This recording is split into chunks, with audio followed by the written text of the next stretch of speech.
I love and accept myself completely. That will be part of a self-esteem exercise.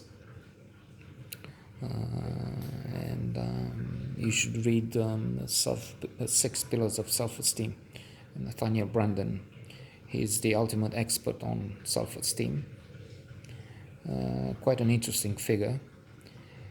He used to be the lover of Ayn Rand, and Ayn Rand and Nathaniel Branden have been part of the same circle with let me think, what's his name, head of the Federal Reserve, one who was quite famous, but I don't have his name now. He had been there for decades. Maybe it will come back anyway. So yeah, self-esteem. Now, for the story,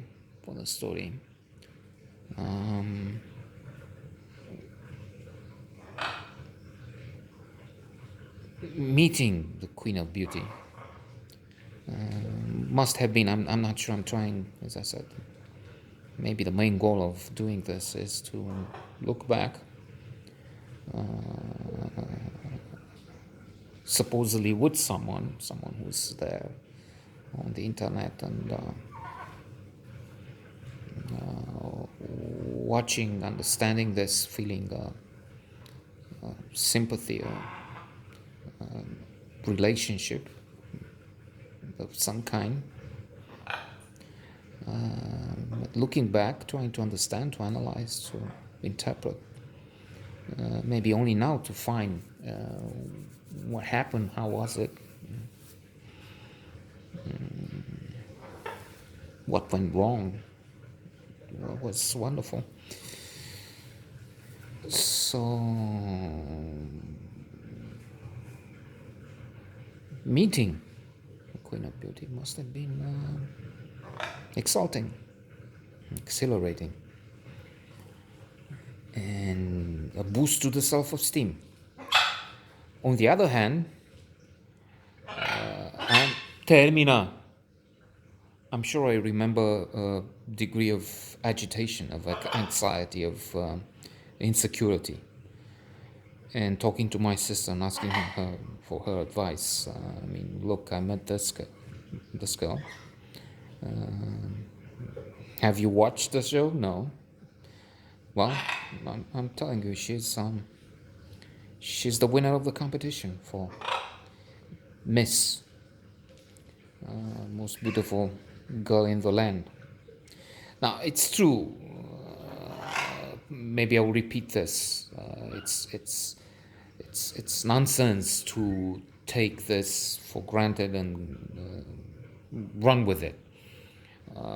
Surely there are just a limited small group of girls who go for this.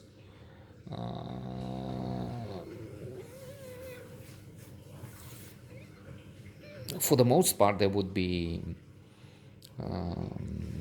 naive, superficial, innocent, not very sophisticated girls, maybe the majority, who see this as a way forward because they don't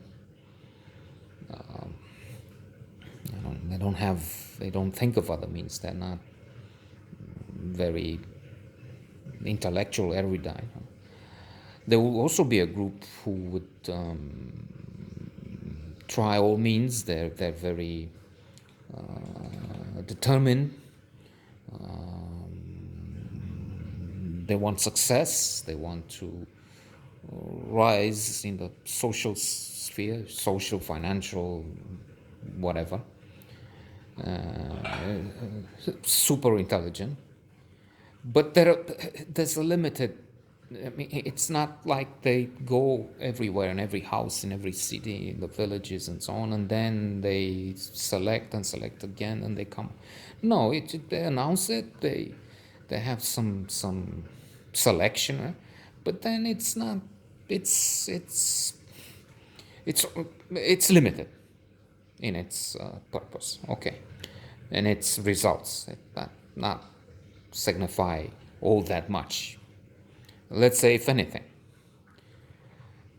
Then there is the issue of the status of this thing. It's beginning to. I've seen a movie about what happened when Bob Hope presented it with Keira Knightley, and it's also they use satire, the criticism of this thing. It's not. It's sexist, men doing this and putting young women on display in skimpy swimming suits and so on, and they all want to help peace in the world and to help old people cross the street or things like that.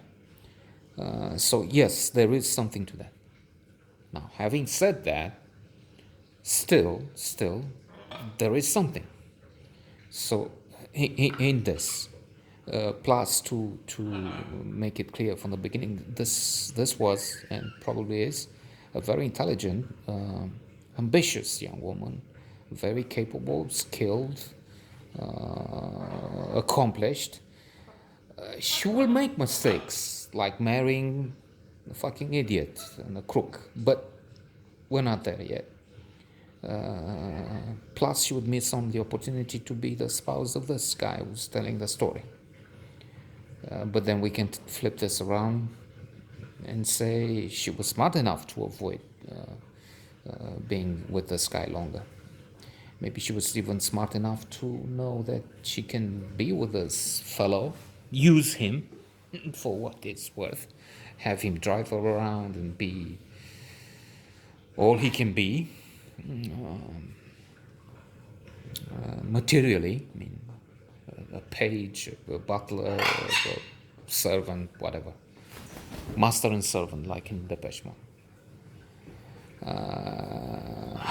Maybe not. I don't know. As I said, I'm trying to explore it.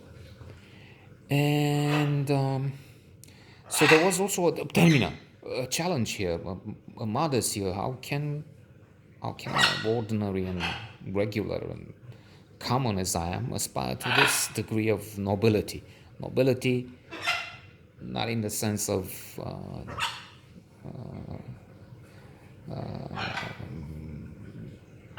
aspiring to be with a noble woman. By the way, that would happen later, after she's out of the picture. There is a Princess Kalimaki, Alexandra Kalimaki, descendant from the princes ruling Moldavia, and that will be quite a figure. Let's stop this because I have to stop. As you can see, there's the idiot shouting.